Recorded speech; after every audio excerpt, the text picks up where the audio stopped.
Hello friend, तो कैसे हो आप सभी। स्वागत करते हैं आप सभी का व्यस्त जी को इसमें। तो फ्रेंड आज जो है कि बिहार डीएलएड एंट्रेंस एग्जाम 2026 के लिए जीके और विज्ञान का कुछ सिलेक्टेड अति महत्वपूर्ण प्रश्न लेके आए हुए हैं जो आयोग के द्वारा बार बार पूछा गया है। देखिए ये प्रश्न 2022 में भी, 2023 में भी, 2024 में भी, 2025 में भी रिपीट किया गया है और निश्चित है कि 2026 में भी प्रश्न आपके पेपर में ये आएगा। ठीक है, तो आप सभी इसे पूरा कंठस्थ कर लीजिएगा, स्कैन कर लीजिए दिमाग में आप सभी, और एग्जाम से एक दो दिन पहले इस वीडियो को देख लीजिएगा आप सभी।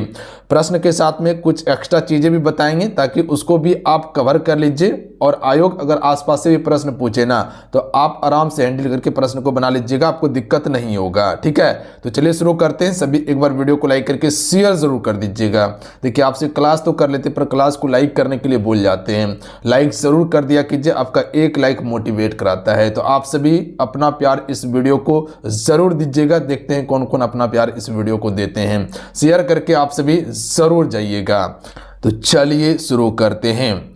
आज का पहला प्रश्न है कि संपूर्ण क्रांति का उद्देश्य क्या था। देखिए ये प्रश्न आपका 2 से 3 बार रिपीट हो चुका है, ध्यान दीजिएगा आप सभी, जो आयोग के द्वारा पूछा गया है।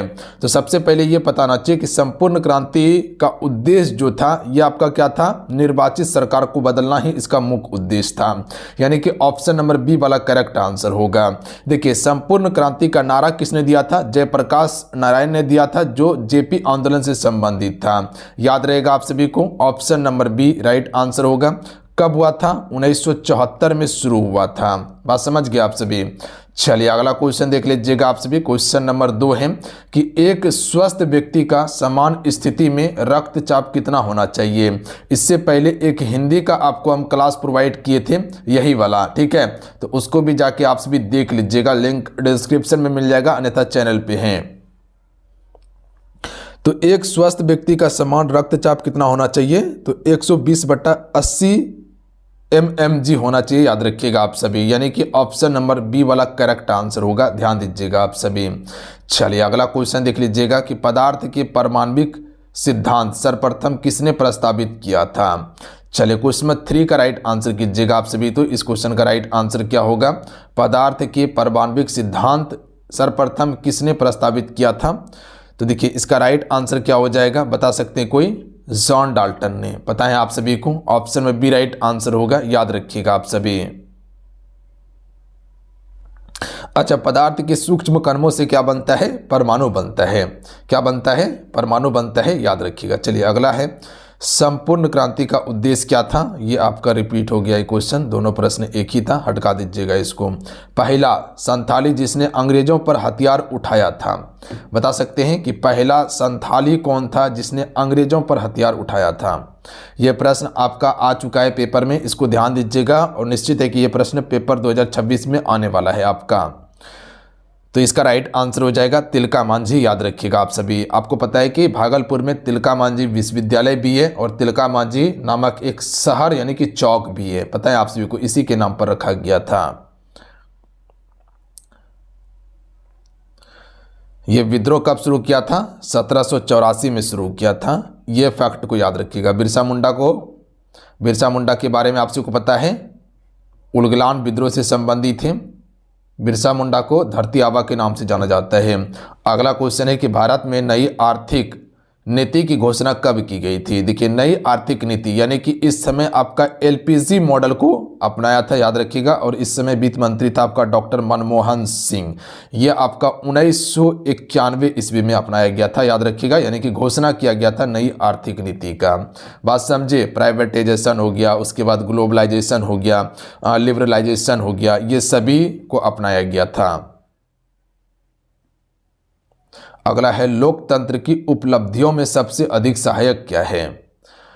तो इसका राइट आंसर हो जाएगा विकास। याद रखिएगा, लोकतंत्र की उपलब्धियों में सबसे अधिक सहायक हो जाएगा विकास। कोई भी चीज का ज्यादा से ज्यादा विकास होना चाहिए। और कमजोरी क्या हो सकता है, तो अशिक्षा और गरीबी, ये लोकतंत्र की कमजोरी है। अगर वहीं उसका विकास किया जाए तो सबसे अच्छा सहायक माना जाएगा उसको। बात समझे। अगला है कि किस वर्ष हिटलर ने वर्साई की संधि को अस्वीकार कर दिया था। देखिए आपको पता है कि 1919 में वर्साई की संधि होता है। 1918 तक आपका प्रथम विश्व युद्ध चला था, 14 से लेकर 18 तक। उसके बाद आपका हुआ था कौन सी संधि, वर्साई की संधि। इसी संधि के तहत प्रथम विश्व युद्ध को समाप्त किया गया था। हालांकि कह सकते हैं कि वर्साई की संधि को अस्वीकार कब किया इसने, 1935 में कर दिया था अस्वीकार। याद रखिएगा आप सभी, इसको ध्यान रखिएगा आप सभी। अस्वीकार करने के बाद 1939 में फिर से कह सकते हैं कि द्वितीय विश्व युद्ध आपका शुरू हो जाता है। तो इसका ऑप्शन नंबर बी वाला करेक्ट आंसर होगा। चलिए अगला है कि समुद्री मार्गों से विश्व का भ्रमण सबसे पहले किसने किया था, समुद्री मार्गों से। तो इसका राइट आंसर हो जाएगा मैगेलन। याद रखिएगा आप सभी, याद रहेगा आप सभी को, ऑप्शन में बी राइट आंसर होगा। देखिए कोलंबस भारत खोजने के लिए निकला था, बट भारत का खोज नहीं कर पाया, तो ये अमेरिका का खोज कर दिया था दिशा भटकने के कारण। बात समझे, भारत का खोज किसने किया था, वास्को डिगामा ने, यानी कि समुद्री मार्गों का खोज किया था। चलिए अगला क्वेश्चन पर ध्यान दीजिएगा आप सभी कि निम्नलिखित में से कौन सा तोरण का मात्रक नहीं हो सकता है। देखिए इसमें समझिएगा तोरण का मात्रक कौन नहीं हो सकता है, यहाँ पर नहीं की बात किया गया, इस पे ध्यान दीजिएगा। तो देखिए किलोमीटर प्रति सेकंड, ये त्वरण का मात्रक नहीं है, ये चाल का मात्रक है। चाल को किस में मापते हैं, किलोमीटर पर सेकंड में मापते हैं। बाकी बात ये सभी आपका त्वरण का मात्रक हो सकता है।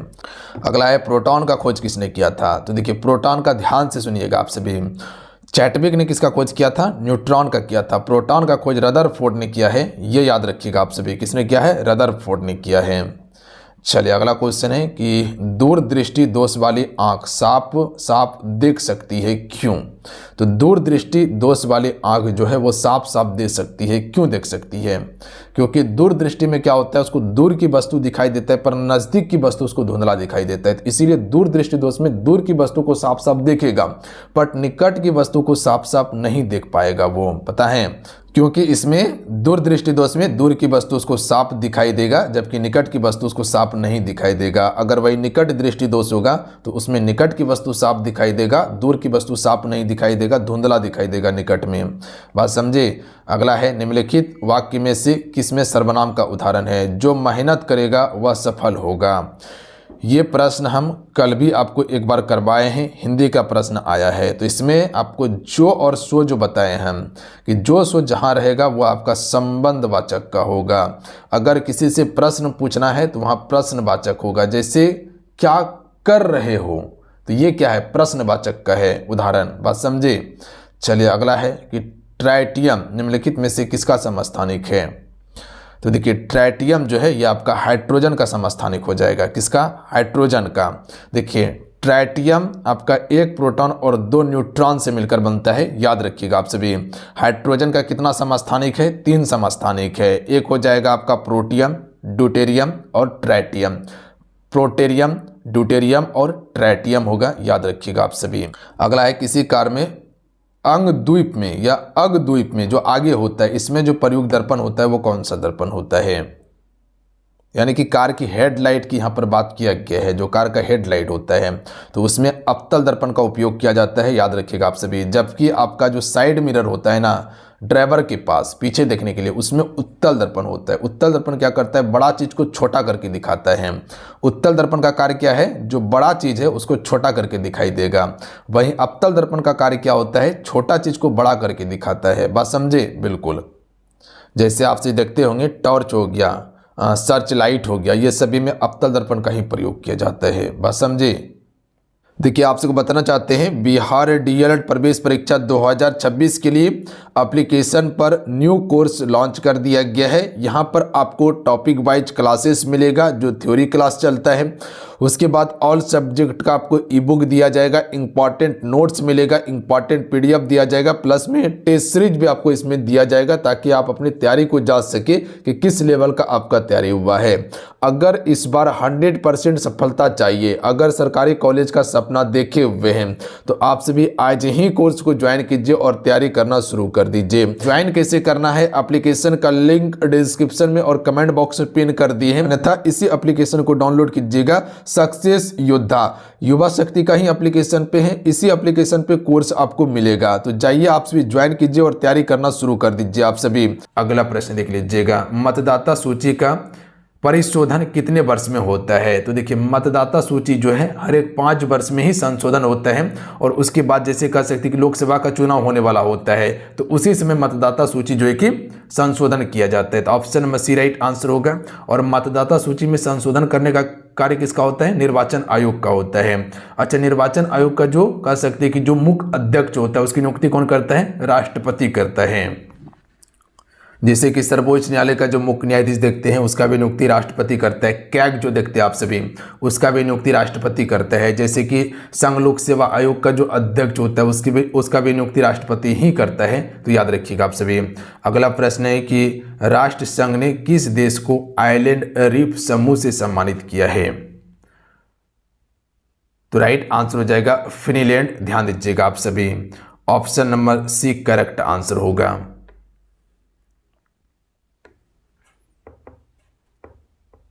अगला प्रश्न देख लीजिएगा। अगला है कि इनमें से कौन सा जीव जो केवल भारत में ही पाया जाता है? देखिए यहाँ पर जीव की बात किया गया और ये सिर्फ भारत में ही पाया जाता है तो वो आपका गंगा डॉल्फिन हो जाएगा। याद रखिएगा आप सभी, क्योंकि गंगा ही सिर्फ कहाँ है? भारत में ही है, इसके अलावा कहीं है नहीं है। तो गंगा डॉल्फिन कहाँ पाया जाएगा? भारत में ही पाया जाएगा। देखिए गंगा डॉल्फिन को संरक्षित करने के लिए जो है एक आपका प्रोजेक्ट लॉन्च किया गया था। कब? 2009 में। याद रखिएगा आप सभी, कब? 2009 में।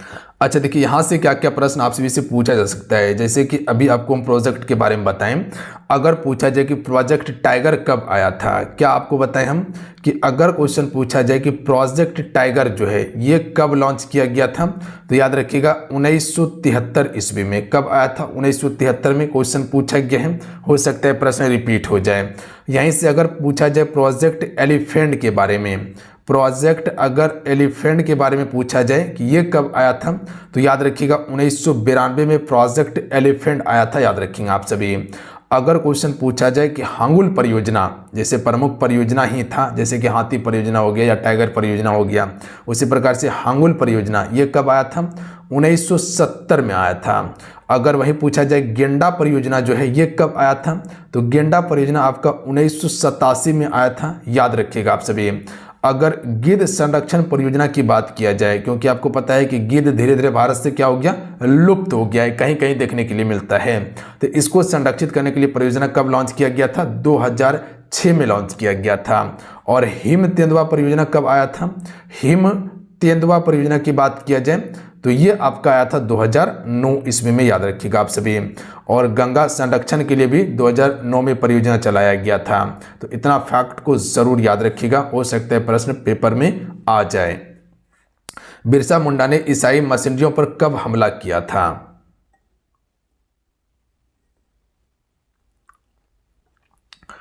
25 दिसंबर 1899 इसका बिल्कुल करेक्ट आंसर हो जाएगा। और उसके बाद जो है कि अंग्रेजों के द्वारा इसे बंदी बनाया गया था। एक बार बंदी बनाया फिर छोड़ दिया था हरियर जयंती पर, उसके बाद फिर से दोहरा के बंदी बनाया। तो उसके बाद जो है कि 1900 ईस्वी में इसका मृत्यु ही हो जाता है हैजा के कारण रांची जेल में। अगला क्वेश्चन देख लीजिएगा। धसा रंध्र वाला पौधे हैं नेरियम, याद रखिएगा आप, जिसे हम सभी केनेर के नाम से भी जानते हैं। तो ऑप्शन में बी करेक्ट आंसर होगा। याद रहेगा आप सभी को। अगला प्रश्न देख लीजिएगा। अगला प्रश्न है कि ओजोन परत में छिद्र के लिए कौन से गैस मुख्य रूप से उत्तरदायी है? देखिए जो सूर्य से पराबैंगनी किरण आता है, आप सभी को पता होगा काफ़ी ज़्यादा खतरनाक किरण होता है। अगर वो आपके शरीर पे पड़ जाए तो आपको चर्म रोग होने की संभावना हो जाता है। तो उससे बचाता कौन है? ओजोन परत ही बचाता है। और कहा जा रहा है कि जो आपका अंटार्कटिका है जहाँ पर सिर्फ बर्फ ही बर्फ है, वहाँ पर जो है कि देखा गया था कि ओजोन परत में छिद्र हुआ है, हालांकि अभी बंद हो गया है। तो याद रखिएगा ये क्लोरोफ्लोरोकार्बन के कारण होता है, जिसे हम सभी शॉर्ट में CFC के नाम से जानते हैं। तो ये फैक्ट पर ध्यान दीजिएगा आप सभी। शॉर्ट में क्या कहते हैं? CFC कहते हैं। चीज़ें क्लियर हैं? अगला क्वेश्चन देख लीजिएगा। अगला क्वेश्चन है कि 20 मीटर प्रति सेकंड की रफ्तार से एक सरल रेखीय पथ पर चल रही बस का त्वरण अगर 4 मीटर प्रति सेकंड स्क्वायर है तो 2 सेकंड के पश्चात इसकी चाल क्या होगी? कोई बता सकते हैं इस क्वेश्चन का राइट आंसर क्या हो जाएगा? यहाँ पर हमसे चाल पूछा गया है, यानी कि यहाँ पर अंतिम वेग की यहाँ पर बात किया गया है। अच्छा, यहाँ सबसे पहले आपको गति का समीकरण पता होना चाहिए। अगर अंतिम वेग निकालना है तो क्या होता है, v बराबर होता है u माइनस ए टी होता है। क्या होता है, v बराबर u माइनस ए टी होता है। तो यहाँ पर हमको v का मान निकालना है। u का मान कितना दिया हुआ है, 20 मीटर प्रति सेकंड दिया हुआ है। त्वरण मेरे पास कितना है, 4 है। और समय कितना दिया हुआ है, टाइम कितना दिया हुआ है, तो टाइम आपके पास 2 सेकंड का दिया हुआ है। तो अब इसको मल्टीप्लाई कीजिए, 4 दूनी 8 हो जाएगा और इधर आपका प्लस यहाँ 20 हो जाएगा। तो 20 प्लस 8 कितना हो जाएगा, 28 हो जाएगा। 20 प्लस 8 कितना हो जाएगा, 28। तो 28 मीटर प्रति सेकंड इसका बिल्कुल करेक्ट आंसर होगा। चीजें क्लियर हैं। अगला क्वेश्चन है कि चिपको आंदोलन के नेता कौन थे। देखिए, चिपको आंदोलन जो शुरू हुआ था वह आपका 1973 में शुरू हुआ था और ये आपका वन संरक्षण से संबंधित आंदोलन था। जो वनों की कटाई हो रहा था उसके बचाव के लिए जो है कि चिपको आंदोलन शुरू किया गया था और इसके प्रमुख नेता था सुंदरलाल बहुगुणा, याद रखिएगा। अच्छा, ये आंदोलन शुरुआत कहाँ से हुआ था, यूके यानी कि उत्तराखंड से हुआ था। जैसे कि जहाँ पर पेड़ कटते देखता था तो वहाँ क्या होता था, पेड़ से चिपक जाता था आदमी सब। अगला प्रश्न देखिए, समझिएगा क्वेश्चन को क्या कहना चाह रहा है कि एक वस्तु पानी में तैरता है परंतु नारियल तेल में वो डूब जाता है, तो वस्तु का घनत्व क्या होगा। देखिए, अगर पानी की बात किया जाए तो पानी में एक वस्तु तैर रहा है पर नारियल तेल में वो डूब जाता है। इसका कारण क्या हो सकता है, तो कल के सेशन में आपको घनत्व के बारे में हम आपको बताए थे। याद रखिएगा, जिसका घनत्व ज़्यादा रहेगा वो ऑटोमेटिक उसमें डूब जाएगा। जैसे कि लोहा का घनत्व पानी से अधिक होता है तो लोहा ऑटोमेटिक उसमें डूबेगा, याद रखिएगा। जैसे कि पारा का घनत्व जो है लोहा से अधिक होता है तो लोहा पारे पर तैरेगा। तो इसका करेक्ट आंसर क्या हो जाएगा, सी, ए और बी दोनों सत्य होगा कि तेल के घनत्व से ज़्यादा होता है, हो सकता है वस्तु का घनत्व होगा जिसके कारण से तेल में डूब रहा है, और पानी से कम होगा जिसके कारण से वो उस पर तैर रहा है। चीज़ें क्लियर हैं। अगला क्वेश्चन देख लीजिएगा, निम्नलिखित में से किसे अंदर लिया जाए तो अंधापन आ सकता है। तो राइट आंसर ऑप्शन में भी हो जाएगा CH3OH, इसका बिल्कुल करेक्ट आंसर हो जाएगा। ये किसका सूत्र है, तो मेथनॉल का सूत्र है, याद रखिएगा आप सभी। किसका है, मेथनॉल, इसका बिल्कुल करेक्ट आंसर हो जाएगा। और ये एक आपका जहरीला होता है, इससे कह सकते हैं कि पीने से अंधापन या मृत्यु होने की भी संभावना होता है। तो बी राइट आंसर होगा। अगला क्वेश्चन है कि एक्स परमाणु का इलेक्ट्रॉनिक विन्यास 287 है तो परमाणु है। देखिए, यहाँ पर एक्स की बात किया गया। एक्स कुछ भी हो सकता है, क्लोरीन हो सकता है, फ्लोरीन हो सकता है, बट उसका विन्यास यहाँ पर दिया हुआ है। तो आपको पता होना चाहिए कि जो क्लोरीन होता है इसका ही विन्यास होता है 287 होता है। किसका बात की, हम क्लोरीन की बात किए हैं, क्लोरीन की बात की है। तो ऑप्शन में सी राइट आंसर हो जाएगा। इसका परमाणु क्रमांक की बात किया जाए, परमाणु क्रमांक की बात किया जाए तो कितना होता है, 17 होता है। तो ये फैक्ट पर आपको गौर करना है, कितना होता है, 17 होता है इसका परमाणु क्रमांक। अगला क्वेश्चन देख लीजिएगा कि m और 4m द्रव्यमान की दो वस्तु का समान गतिज ऊर्जा से चल्यमान हो तो उनके वेग का अनुपात क्या होगा। देखिए, इस प्रकार का सवाल बनाने के लिए सबसे पहले आपको गति का समीकरण पता होना चाहिए। अच्छा, गति का समीकरण क्या होता है आप सभी को पता है कि 1/mv² होता है। पता है आप सभी को 1/mv² होता है। बोलिए हाँ, बिल्कुल होता है। अब आइए देखिए सवाल बनाते हैं हम सभी। पहला क्या है, m दिया हुआ है। m का मान कह सकते हैं कि ये 1 हो सकता है और यहाँ पर 4m दिया हुआ है। जो m है इसका मान 1 ही होगा, याद रखिएगा आप सभी। चीज़ें क्लियर हैं। तो पहला हो जाएगा 1/mv² हो जाएगा। फिर दूसरा हो जाएगा 1/mv² हो जाएगा, क्योंकि दो द्रव्यमान मेरे पास दिया हुआ है तो 2 हो जाएगा, mv² हो जाएगा। ये हो गया mv1 वाला और ये हो गया mv2 वाला। यहाँ से यहाँ खत्म हो जाएगा। अब मेरे पास बचेगा क्या, mv² और उसके बाद इधर से एक मेरे पास mv² बचेगा। चीज़ें क्लियर हैं, बोलिए हाँ क्लियर हैं। तो मेरे पास क्या बचा, एक mv² बचा हुआ है यहाँ पे और दूसरा था यहाँ पर एक mv² बचा हुआ था। इसको 1 नाम दे देते हैं, इसको 2 नाम दे देते हैं। अब देखिए क्या होने वाला है। तो पहला यहाँ पर दिया हुआ था m हो जाएगा, एक m होगा और गुना क्या हो जाएगा यहाँ पर आपका mv² हो जाएगा। दूसरा दिया हुआ है 4m दिया हुआ है, 4m गुना mv² हो जाएगा। बोलिए हाँ बिल्कुल क्लियर हैं। अब देखिए यहाँ पर क्या होगा, यहाँ तक चीज़ें आपका क्लियर हैं, बोलिए हाँ बिल्कुल क्लियर हैं। अब आइए थोड़ा आगे प्रोसेस करते हैं हम सभी, तब समझ में आपको आएगा। तो यहाँ पर आपका अनुपात में दिया हुआ है, तो इसको सबसे बटा में सबसे पहले लीजिए आप सभी। तो बटा में सबसे पहले ये दोनों आएगा, इसको हम 1 नाम दिए हैं, इसको हम सभी 2 नाम दिए हैं। तो एक हो जाएगा V1 और उसके बाद V2 हो जाएगा, ठीक है। और यहाँ पर दोनों पे स्क्वायर है तो होल स्क्वायर हम सभी कर देंगे। बात समझे? बिल्कुल बोलिए कि हाँ बात समझ चुके हैं। और उसके बाद बराबर में आपका हो जाएगा 4/1 हो जाएगा। यहाँ तक चीज़ें क्लियर हैं? ठीक है, इसको हटका देते हैं। अभी तक में हमने क्या समझा कि ये V1 दिए थे नाम, इसको V2 नाम दिए थे, इस पे होल स्क्वायर था, बराबर में क्या था 4/1 था। गुना कीजिएगा तो ये आपका पूरा सेक्शन आ जाएगा। अब देखिए यहाँ पर होल स्क्वायर है तो हम क्या करेंगे V1 V2 करेंगे और बराबर यहाँ पर 4/1 करके और ये स्क्वायर को हटकाएंगे तो यहाँ पर आपका क्या हो जाएगा रूट चढ़ जाएगा। बात समझे? बिल्कुल समझे कि यहाँ पर रूट चढ़ जाएगा। अब 4/1 रूट का मान क्या हो जाएगा, तो इसका मान 2 होगा और इसका मान क्या हो जाएगा 1 हो जाएगा। तो अब यहाँ पर थोड़ा सा ध्यान दीजिएगा आप सभी, इसको कलर चेंज कर लेते हैं, उसके बाद चीज़ें फिर आपको समझ में आएगा। तो यहाँ मेरे पास ये सेक्शन आया हुआ है कि यहाँ से रूट से इसका मान निकालें तो 2/1 आया हुआ है। तो अब देखिए यहाँ पर समझिएगा, यहाँ पर V1 और V2 का मान कितना था 2/1 था। तो अब देखिए V1 का जो मान हो जाएगा V1 अनुपात V2 अगर कीजिएगा तो इसका अनुपात हो जाएगा 2:1 होगा। तो 2 का 1 दिखाई दे रहा है, ऑप्शन नंबर सी में दिखाई दे रहा है। तो ऑप्शन नंबर सी इसका बिल्कुल करेक्ट आंसर होगा, आराम से बना सकते थे। अगला क्वेश्चन देखिए, विद्युत का अच्छा चालक है। देखिए चांदी जो होता है विद्युत का अच्छा चालक होता है, हालांकि चांदी महंगा होने के कारण इसका उपयोग नहीं किया जाता है। इसके जगह पर हम सभी तांबा का उपयोग करते हैं, कॉपर का उपयोग करते हैं। ज़्यादातर बिजली का जो तार देखिएगा वो कॉपर का बना होता है। निम्नलिखित में से किसी जीवित जीवाणुओं के अंतर्गत वर्गीकृत किया गया है? राइट आंसर हो जाएगा साइकस को याद रखिएगा, ऑप्शन में बी राइट आंसर हो जाएगा। ये जिम्नोस्पर्म वर्ग का पौधा होता है साइकस, तो ऑप्शन में बी राइट आंसर होगा, याद रखिएगा। अगला क्वेश्चन देख लीजिएगा। अगला क्वेश्चन है कि पौधे के नस्लों में सुधार करने के लिए सक्षम उत्पन्न करते हैं। तो देखिए पौधों की नस्लों में सुधार करने के लिए जो आपका लक्ष्य उत्पन्न करते हैं, सॉरी लक्ष्य यहाँ पर है, तो लक्ष्य जो उत्पन्न करते हैं ये सभी हो जाएगा। रोग मुक्त प्रजाति होगा, अधिक उपज देने वाली किस्म हो जाएगा या प्रजाति हो जाएगा, शोध प्रयोग हेतु होने वाली प्रजाति हो जाएगी। चालक का प्रतिरोध निर्भर करता है, सॉरी निर्भर नहीं करता।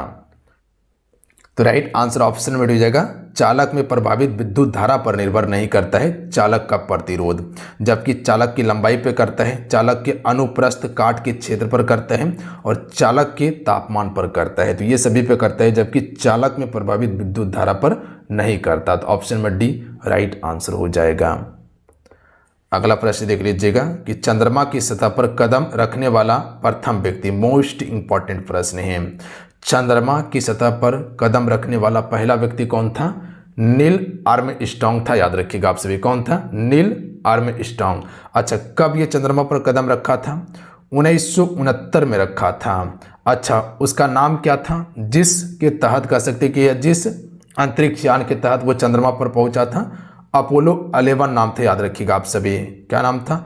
अपोलो 11 नाम था। इसी के द्वारा जो है कि ये चंद्रमा पर सबसे पहले कदम रखा था 1969 में। अगला क्वेश्चन देख लीजिएगा, डैश तापमान पर बर्फ का वाष्पीकरण होता है? क्वथनांक के नीचे होगा, याद रखिएगा, यानी कि 0 डिग्री से नीचे इसका बिल्कुल करेक्ट आंसर होगा। तो यहाँ क्वथनांक से नीचे होगा, ऑप्शन नंबर डी, क्वथनांक से नीचे।